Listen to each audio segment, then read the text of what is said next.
Su-31 fighter jets के साथ मिलकर यूक्रेन के अलग अलग शहरों में बमबारी की। इसके अलावा रूस ने क्रीमिया, कुर्स्क, ब्रियांस्क और रोस्टोव में इस्कंदर मिसाइलें वहां से दागी गई और इन मिसाइलों का टारगेट कीव और ओडेसा थे। रूस ने ब्लैक सी में मौजूद नोवोसिबिर्स्क पोर्ट से भी हमले किए। यहाँ रूसी सबमरीन से कैलिबर मिसाइलें दागी गई। दावा है कि रूस ने सबमरीन से 5 कैलिबर मिसाइलें फायर की।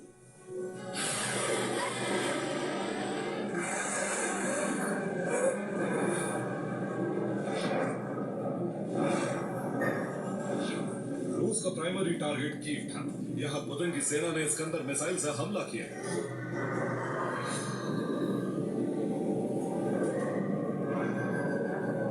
जिसके बाद शहर के अलग अलग हिस्सों में भीषण तबाही देखी गई।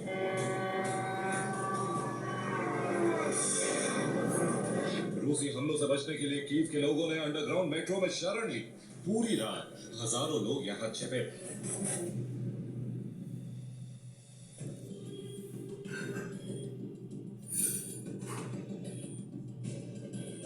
रूस ने कीव के पास मौजूद फास्टेव रेलवे स्टेशन को भी तबाह कर दिया। रूसी हमलों से हर तरफ सिर्फ तबाही और बर्बादी फैल गई।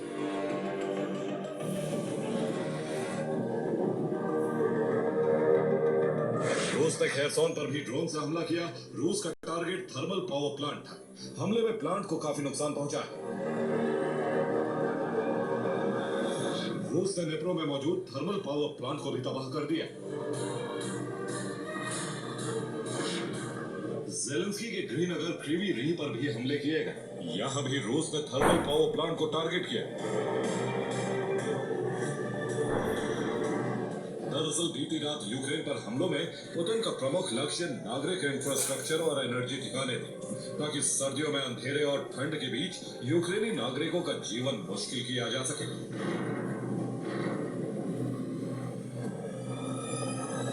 रूस ने यूक्रेन के 7 थर्मल पावर प्लांट को तबाह कर दिया।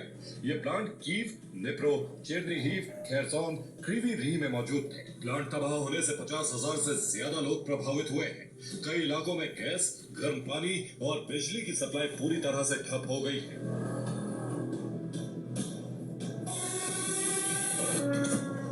दावा है कि रूस के कई ड्रोन चेर्नोबिल प्लांट के पास भी गिरे, जिसके बाद इस प्लांट से रेडिएशन फैलने का खतरा बढ़ गया है।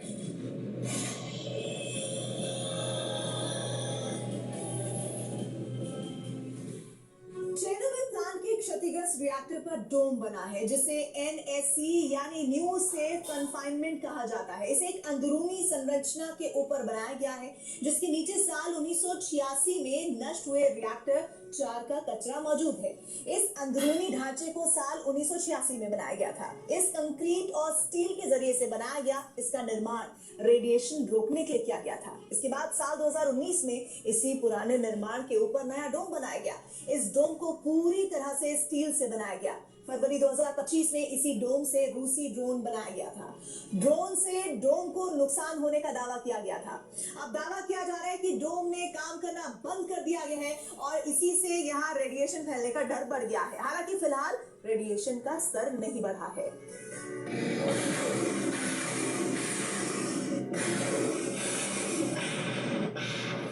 यूक्रेन पर रूस के हमले यूरोप के लिए भी चेतावनी माने जा रहे हैं, खासकर उन देशों के लिए जो यूक्रेन सीमा से सटे।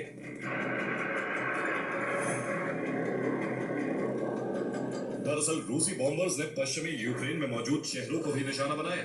रूसी बॉम्बर्स के निशाने पर लवीव, इवानो-फ्रैंकिव्स्क और खमेलनित्स्की।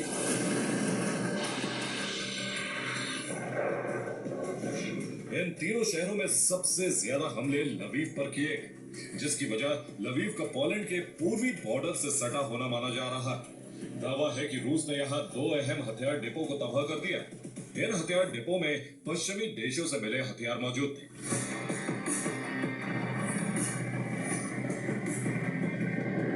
रूस ने न सिर्फ पश्चिम से मिले हथियारों को तबाह कर दिया, बल्कि ये संदेश भी दिया कि रूसी बारूद सिर्फ यूक्रेन के शहर लवीव ही नहीं बल्कि पोलैंड तक भी पहुंच सकता है।